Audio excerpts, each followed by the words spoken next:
Muito boa tarde para todos. Hello, everyone. Welcome to Portuguese Immigrant Week in California as we bring forth another presentation. We've had two presentations per day throughout the entire week. Portuguese Immigrant Week in California was first declared by then Governor Ronald Reagan in 1967, so a very long time ago.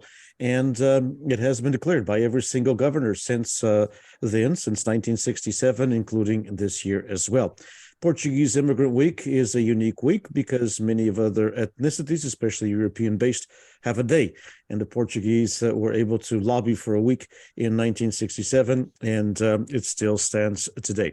So we have had an array of events here through the Portuguese Beyond Borders Institute, that's PBBI from Fresno State, California State University of Fresno, with our partners. And we are very grateful for João Nunes, our invitee, and we're grateful that he agreed to be here with us. He has a thriving and very successful and very interesting business that I think we all should get to know, because we wanted to have different folks from different parts of California. First of all, actually, this is the second one from San Diego. We kicked off on Saturday with a San Diego person, and we are going back to that area today. João is an immigrant, and he has, of course, a business that you saw there on as we started this presentation called Prego. So, João, first of all, welcome, João, and thank you so much for taking the time to be with us. I know that your business has just locked its doors for today. Thank you very much, Denise. I really appreciate your invitation. And yes, I mean, it's a lot of hard work, but we enjoy what we do, so we don't consider it as work. You know, dealing with our Portuguese on a day-to-day basis, it's enjoyable. It's a lot of fun. That's good. That's great. So tell us a little bit about your story. So those folks watching for the first time, I'm sure people have heard off and on about Prego. You have a very strong social media presence, and that's wonderful because that's how many people find out things nowadays. But your roots to where in Portugal and how you came to the Southern California area. So we're originally I'm originally from Madeira. I left Madeira. I was very young, I think between 12, 13 years old. I actually went to the UK. I studied in the UK, and then from the UK, I did some fishing in South America for about 6 years on the tuna pastenas. And then I got together with my wife. My wife's parents immigrated to South Africa, I think around 1940s, between 1940 and 1950s, I think. And then obviously we knew each other. They used to come visit Madeira because they still had a property there. I mean, I met my wife, I think I was around 8, 9 years old, the first time we ever met. And we got together later on in life. And then I left South America. I went to South Africa. I worked in South Africa for 12 years. 4 of those years was with my father-in-law. My father-in-law used to have a tuna boat. It was a tuna pole. So we used to catch tuna like the old style, you know, with the bamboo sticks. And wow. But I enjoyed that. It was a lot of fun. But the tuna industry in South Africa took a little bit of a dive. You know, it became really hard. Now it's thriving, thank God. You know, tuna fishermen now these days are doing really well. But those days was really tough.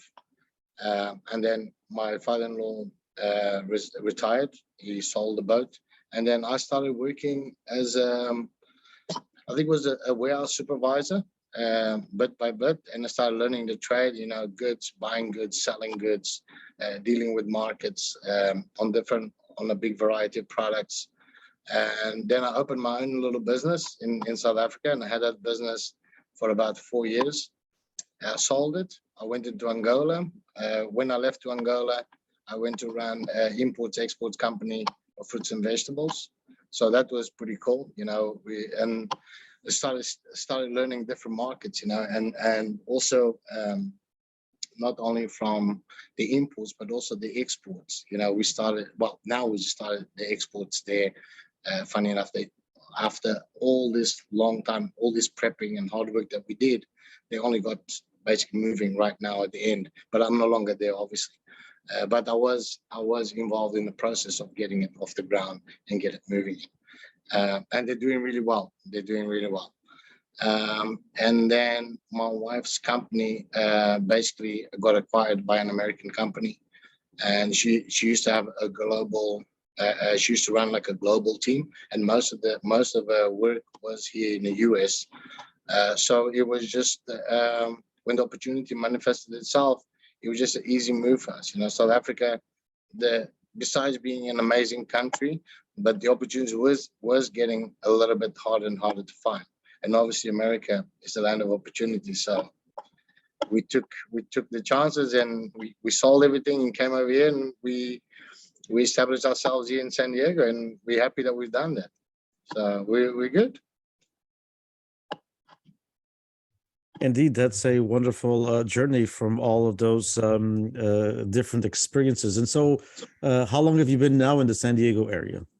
7 years. 7 years. Yeah. And how did the idea come about of putting forth this business, this Portuguese business, O Prego? And tell us a little bit about how the idea came about, and a little bit about the business itself.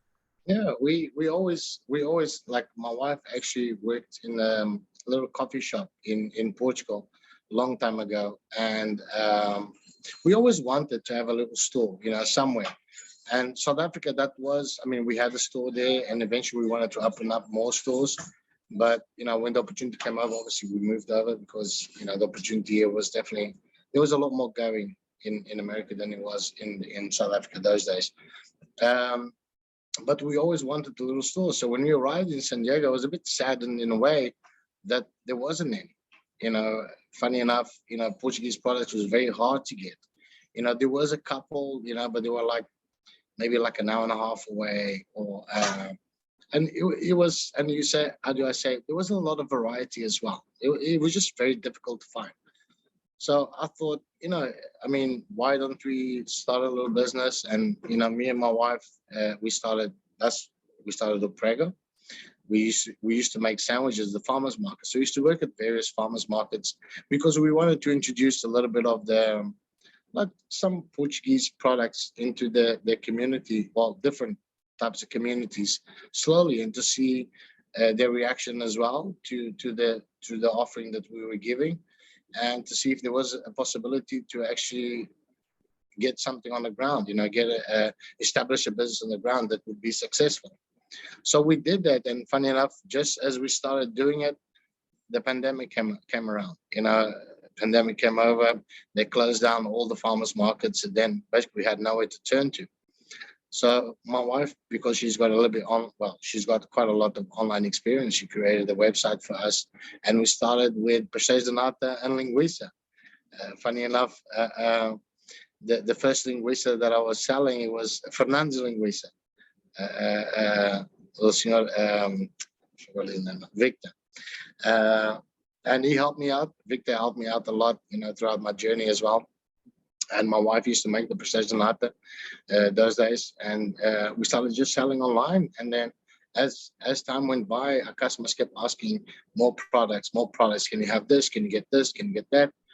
And we just started expanding, and now we've got over, I think, slightly over 800 different lines of products from all over Portugal, from the islands, from Madeira. I've got some products from Madeira as well. Yeah, you better.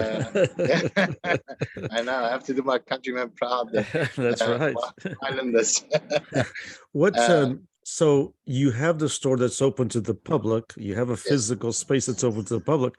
Yes. But is your business more and more also, because of this horrible thing called the pandemic that hit all of us, you had to kind of reinvent yourself, because you were going to farmers markets and those things were booming. Some came back, some did not come back, as we know. Yeah. But then you turning to this online, like you said, starting with 2 products and now having over, hundreds and hundreds, over 800 products. How much of your business has gone online? How important is that online component? Yeah, like for example, it actually worked in our favor in a way. It took a lot of work, and we weren't actually making a lot of money those days. But for almost 3 years, through the online, we used to deliver to our customers' homes.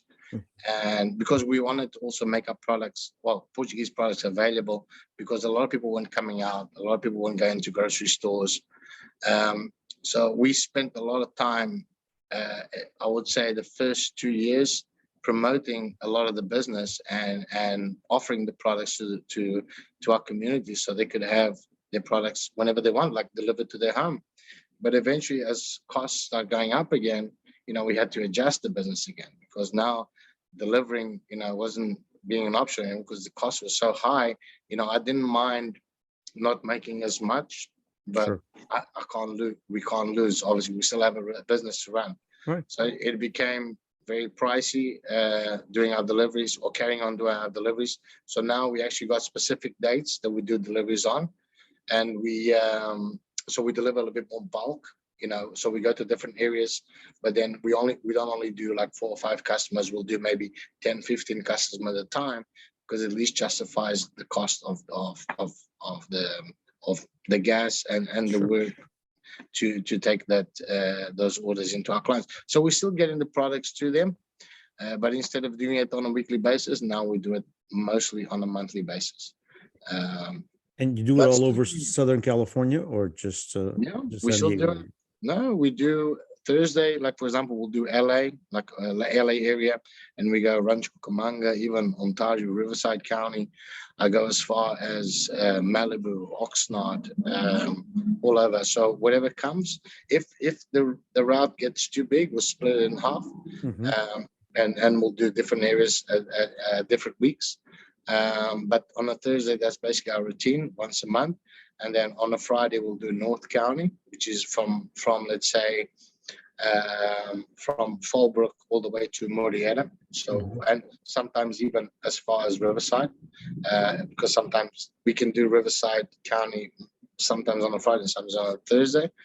And also Saturday, downtown San Diego. So from San Diego, we go all the way to Santee, Campo, even we go really far. Just, how do we say, we do that. And I know sometimes we don't make a lot of money doing it, but it makes us happy just being able to take our products to our clients, or to our Portuguese, because we have customers that live sometimes in very remote areas, and they phone the store and say, "Oh, Joan, do you drive all the way here?" Or I haven't had a piece of linguiça for how long, and I said, no problem. Sometimes I make exceptions, and we do go out of our way just to make sure that our customers get access to the products. Even like we say, it's not always about the money, right? Sure, that's wonderful. That's wonderful.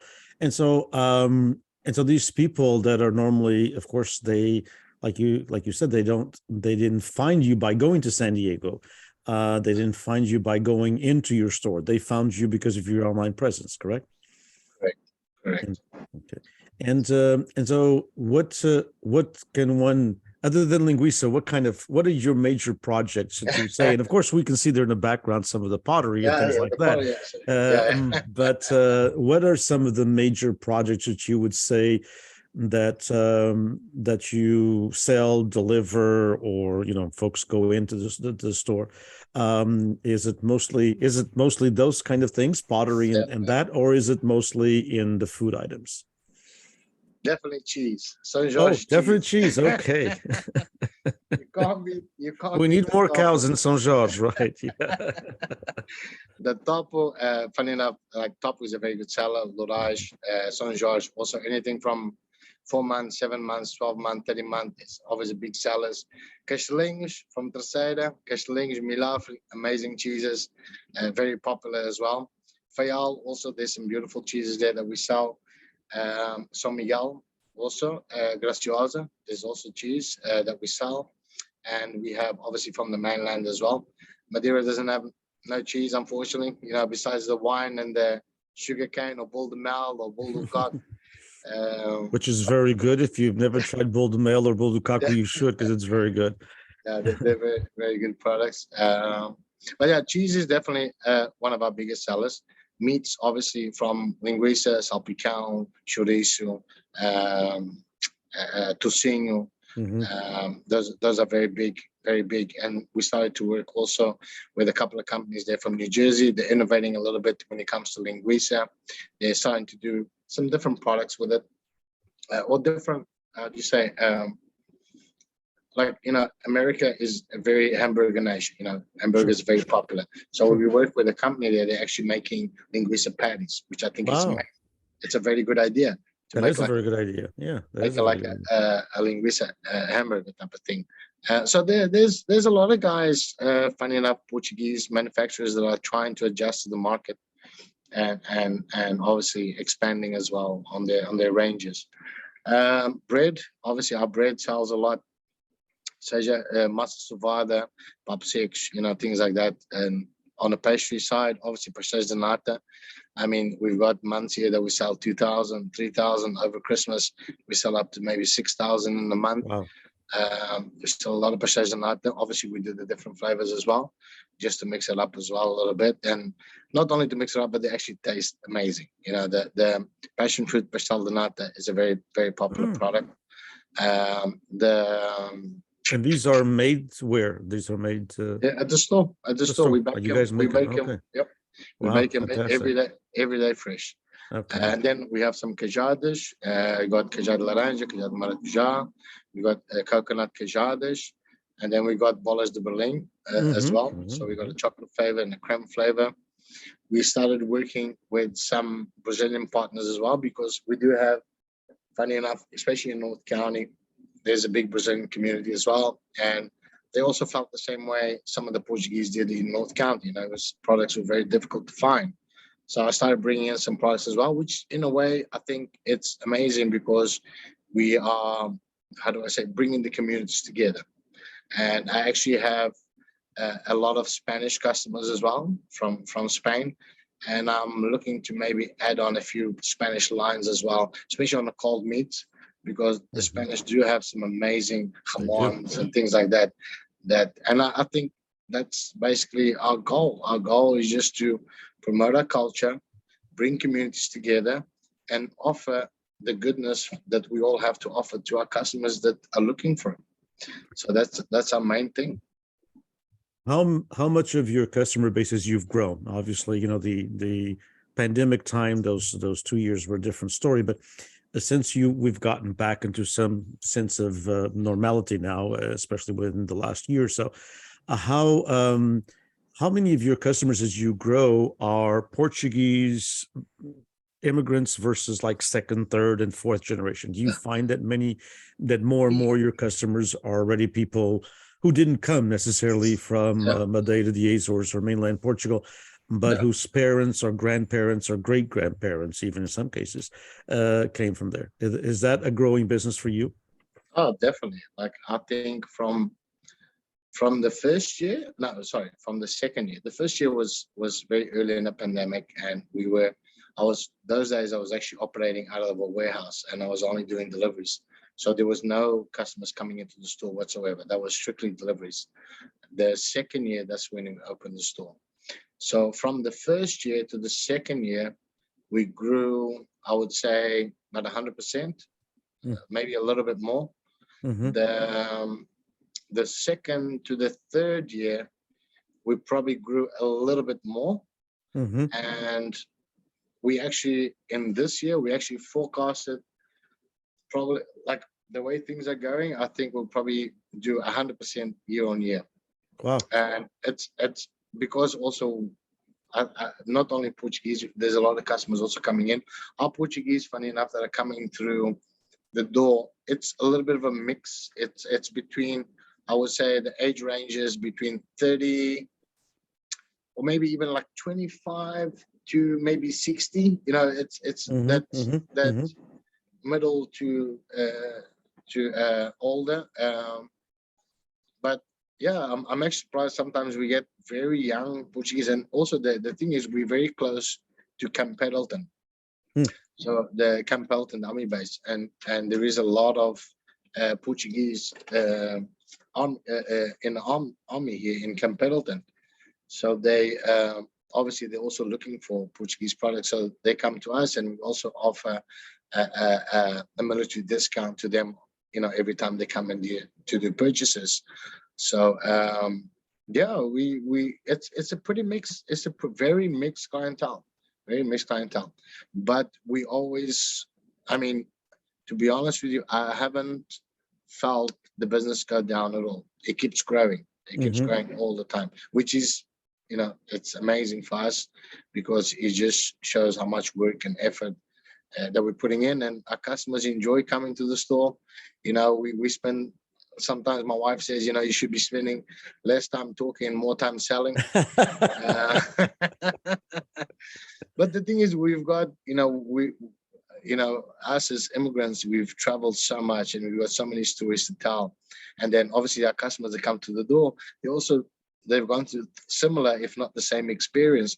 So they also want to tell their stories. And that's the thing. I like to make our customers feel comfortable. I always say, when the customer comes into the door, I say, "Tá na sua casa." Like, you are the home. Here we don't judge. We don't care about it. As long as you come in and you're happy to be here and you're respectful, we love you. We love having you at the store. We're not here to, how do you call it, to promote different things. We just need to promote our culture and our way of being. And so, João, of course, the Portuguese of various generations and from various parts.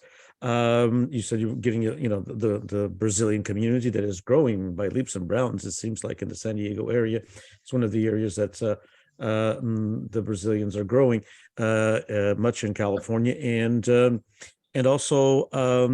How about folks who have nothing to do with the Portuguese community at all? I mean, they may be, of any ethnicity and of 100 different ethnicities, if they've been here 100 or 200 years, their families. So how, what one might call the American mainstream, how do you get those? Is that a growing trend as well? People, because as you and I actually talked on a little trip where we had the opportunity to meet, we more and more Portugal is being seen, and I'm going to stop this share. This was just to share this with the folks that wanted to know about your hours, where you're located, and everything else. So they could have your phone number, your email, and everything as well. So I'll give those folks who are watching a little bit more time to, if they want to get a screenshot or a picture or something of this, they can get a hold of you. But how many, as Portugal becomes more and more known in California, I mean, the Portuguese have been here for a couple hundred years, but we really probably only just in the last, maybe from my experience, I would say certainly within the last 25 to 30 years, has there been kind of as a community has inter-race marriages and everything else, and so everybody knows something about the Portuguese more than they did 50 or 60 or 100 years ago. So how much are you getting play from, I mean, San Diego's a huge area. It's second largest area in California. And so, millions of people. So how many of, are you getting a play, that's my question, on folks who are not Portuguese at all and just stumble on your business for either online or in person? Yeah. So that will be, we're planning our second phase of the business for your first part of what you were saying, Dinesh. So the our second what you call our expansion, would say, to the business, that would be to create a sort of business that I want, because we're basically going to go more onto making food. That's basically, we're going to go back to the where when we started the Prego. But I also want to make a place that, like you said, I want our older generation to come in, because we do have a lot of older customers, and sometimes they say, "João, we've got nowhere to go to." Like, obviously there's cultural events that they go to, but on a daily basis. I'm talking on a daily basis. Correct. So I want to make somewhere, or want to make a place that they have a home. They can come in, have a cup of coffee, play some cards, play some dominoes, eat a pastel de nata. So I'm going to go on our second stage. That's where we're going with the business. I want to make that type of business, to basically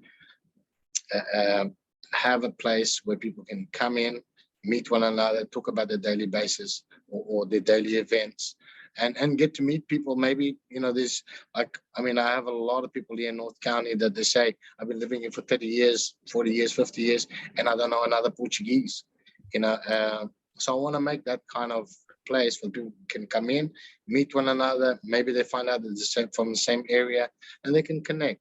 So that's our main thing for our second stage of the business. But explain to our people a little bit before, sorry, just explain to everyone, because you mentioned a couple of times, and some people, when they hear San Diego, just hear San Diego and they think automatically Point Loma, Avenida de Portugal. But explain a little bit about North County. How far is that from Point Loma, and where's that located? 35 minutes. So it's very easy to get to. So we've got two options. So from Point Loma, or let's say even any of those areas, Claremont, Carmel Valley, you can come, or even La Jolla, or anywhere there, Mira Mesa, you can come on the 15th or on the 5, and we're on the 78 that runs in between the two. Right. Okay. So either way, coming north. So just a bit north of San Diego, in other words. North of San Diego. Yeah. Correct. But it's very, very accessible, and as you say, easy to access, but not very visible. It's not very visible, unfortunately. But we do have Google Maps that will direct you directly to where we are. Indeed. The thing was, during the pandemic, like we know, business were very tough. So we looked for a location that was, I would say, probably, the rental was reasonable and it was a low risk. But obviously now we can see the potential of the business. So that will be a part of the next stage. That will be the growth and the expansion and bringing in a lot more products and making food as well. Really excited about that. That is exciting, and indeed, one of the things that we found out in the first conversation that we had with Teresa Madruga Garces from San Diego was Point Loma, and quite to what people all over California may think. When you think of San Diego, folks in San Diego, and that's happening, of course, in the Bay Area, and it's happening even here in the Central Valley. Right now, and according to the U.S. Census, Portuguese are in over 500 cities, and that wasn't the case in California. That wasn't the case 60 years ago. I can tell you that, or 50 years ago, even 40, because we kind of were all in the same area. But with housing costs and everything else, she was telling us that no longer people of Portuguese background are just in the Point Loma area. Actually, the younger people probably can afford something there, so they go to different parts of San Diego. So it's interesting where you're located as well, because there are probably more and more Portuguese in that area that used to be Point Loma or maybe in downtown area. Yeah, this actually wasn't by choice. It wasn't because of that I chose this location. Sure. I actually chose this location because of logistics. Sure. It made sense for me those days because we used to do mainly deliveries, like I was saying, and I had access for the two. I had the 15 and the 5. So, if I need to go more northwest or northeast, I could pick both, and I was running in the middle in between them. So it made it very accessible for me those days. I actually didn't pick it because of North County community. Sure. It just worked out that way, funny enough. But yes, in North County, there's, especially actually from San Jose, San Francisco, there's a lot of big community of Portuguese that moved down to, let's say, Temecula, Fallbrook, Murrieta. And obviously now I'm the closest one to them. So they're very happy to have a Portuguese store in their area. Indeed. But it was by accident. Well, let me ask you another question in that aspect, because you've talked a lot about making food. That's, making, of course, the baking, the prestige, the pão, the breads, and all of the other sweets, and not just sweets. Any plan in the future? Because you're young and you have a whole bunch of years ahead of you, you and your wife and your family. So any plans for even a full-fledged restaurant? That is our next stage. That is, I actually went to see a site the other day. We are in negotiations right now, but we'll see. It's still early stages. There's a lot of work that needs to be done, and again, it's it was a pandemic those days. Now it's the economy. I don't want to, Sure. But it's something that you have to address. When you see costs going up, it's very frightening, especially when you see businesses closing down and you're going to be opening another one. So I'm still checking everything out and going through everything, make sure everything adds up. But if we don't do anything this year, most likely early next year, but I would hope to do still something this year. I hope that everything settles a little bit and that will give us a little bit more, I would say, business confidence to invest with confidence, obviously, and hoping not to. But for now, right now, I'm just anchoring down a little bit, you know, gonna spend a little bit more time doing a bit more marketing and see what the feedback is. And if the feedback keeps getting positive the same way it's been going, I think that's going to be something that we'll still do maybe this year. Sure, but even if you did in 2 or 3 years, a restaurant is something that we don't have throughout California. I mean, we have a couple of them, but they're so far and not, from each other. And there's some very fine restaurants, as you know, Adeg, Numa Casa, and a couple others, throughout California. But I mean, for such a huge population and a huge state, I've always thought that maybe if someone did something at a popular price level, whatever that means, I know that's not a $5 hamburger, but if you did something that hopefully you could even work into a semi-chain where someone else could partner up with you and start the same business 100 miles away or 200 miles away or something like that, and do that. And since both of you and your wife have such a passion for food, that and there's just nothing Portuguese. Obviously, not in North County. You don't have anything Portuguese restaurants. You will soon enough. Okay, good. Okay, well, there's the major news out of Portuguese Immigrant Week is that João Nunes and his family is looking into the possibility of a restaurant. If not this year, within next year or 2 years. With age, with experience, with work and business, I've learned not to make rash decisions. So this is more a calculated decision that we're doing, but we will do it one way or the other. I am going to do it. There's no two ways about it. That's basically all the hard work that I've been putting in.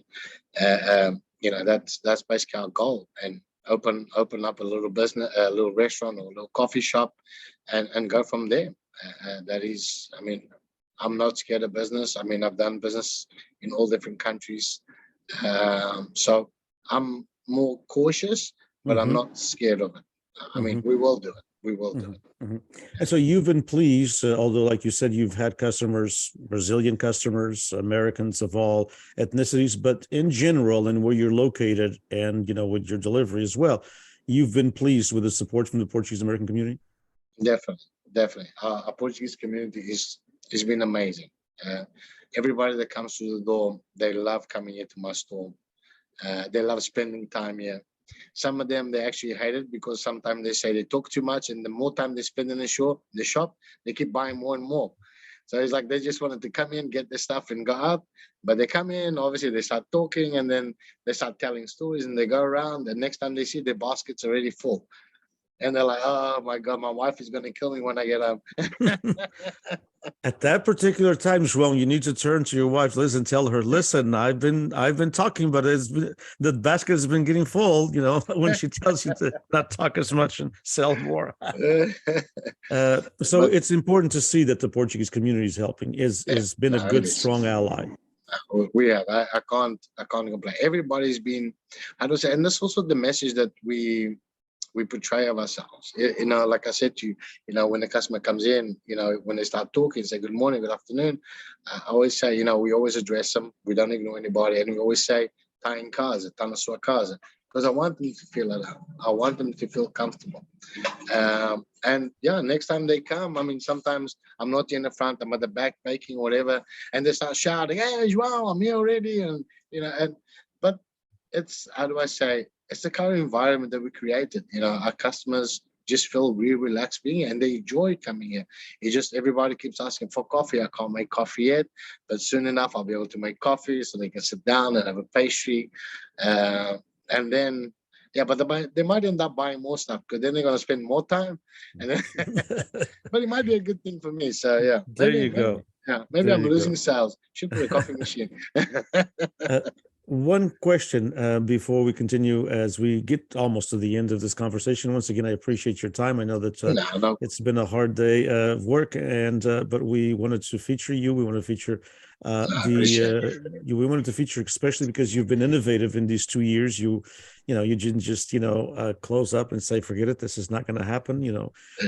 You use the good old Portuguese innovative spirit, and nothing against mainland Portugal, but the islander spirit, whether it be Madeira or the Azores, we Yep. kind of learned to survive a different way because we were in a very limited space, Yeah. and so you use that Madeiran and Azorian that islander that need to survive, not just to survive, but also to foster.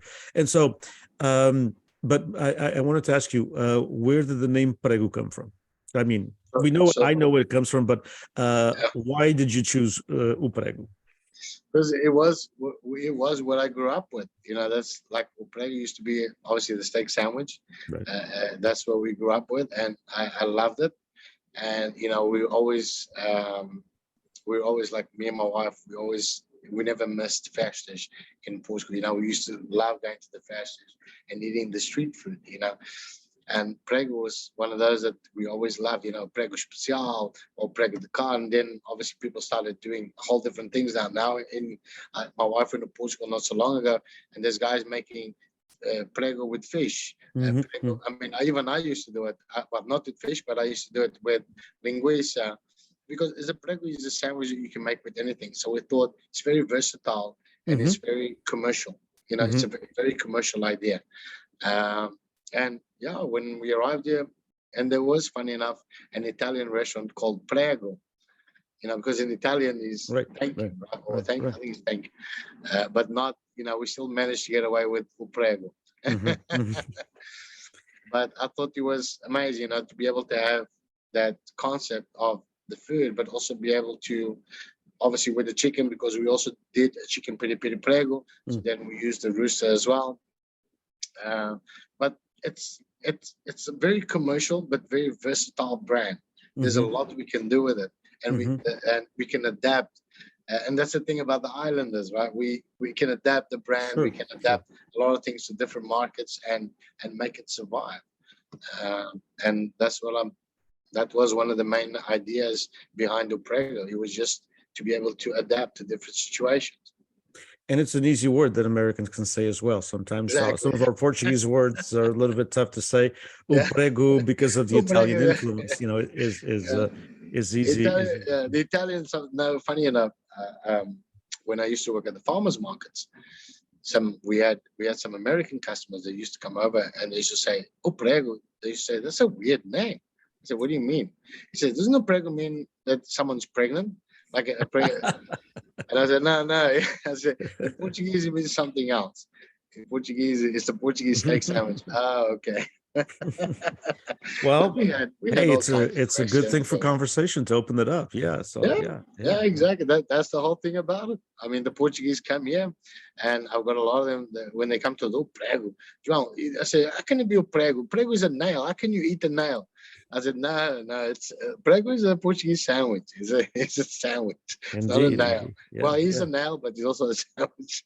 That's true. That's true. Sometimes second and third generation have not heard of that as much. I mean, because it's not something that we see a lot in Portuguese festas, in the Portuguese events. We see more the pork meat, the bifana, instead of the prego, and so it's interesting. So, João, again, thank you so much for your time.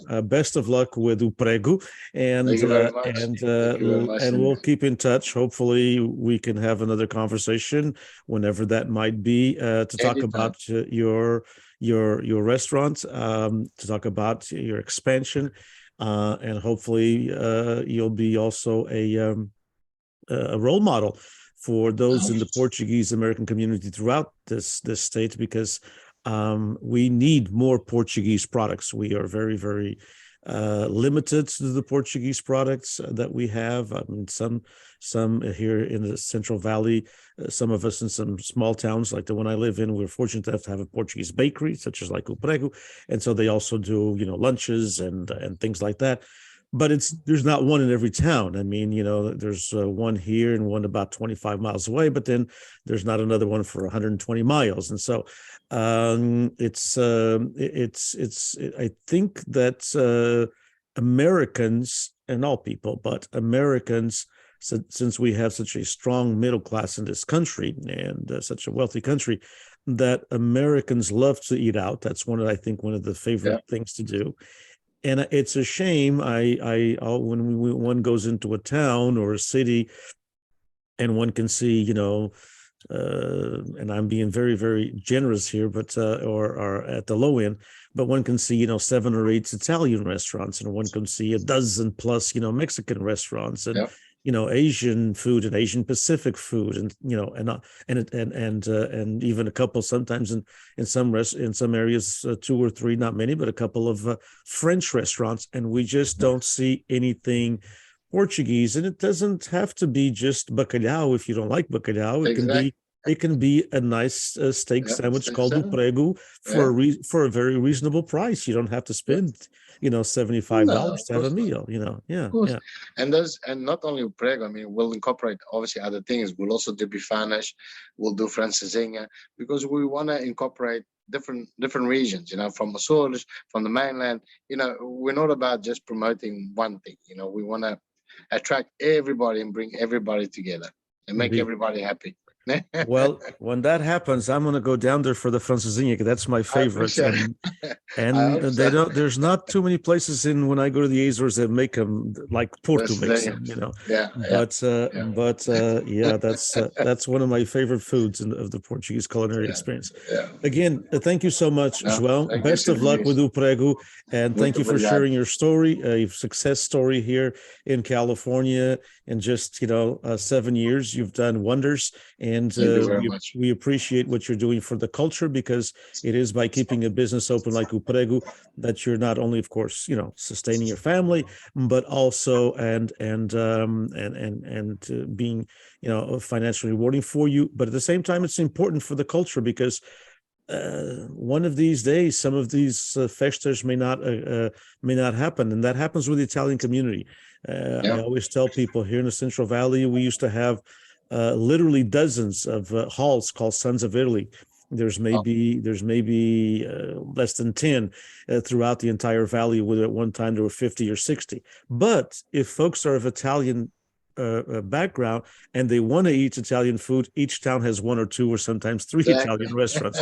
So hopefully we'll have the same concept with the Portuguese American, and hopefully we'll see a Prego in just about every town. I hope so. Okay, thank you so much. Happy Portuguese Immigrant Week to you. Muito obrigado. Obrigado eu. Muito boa tarde.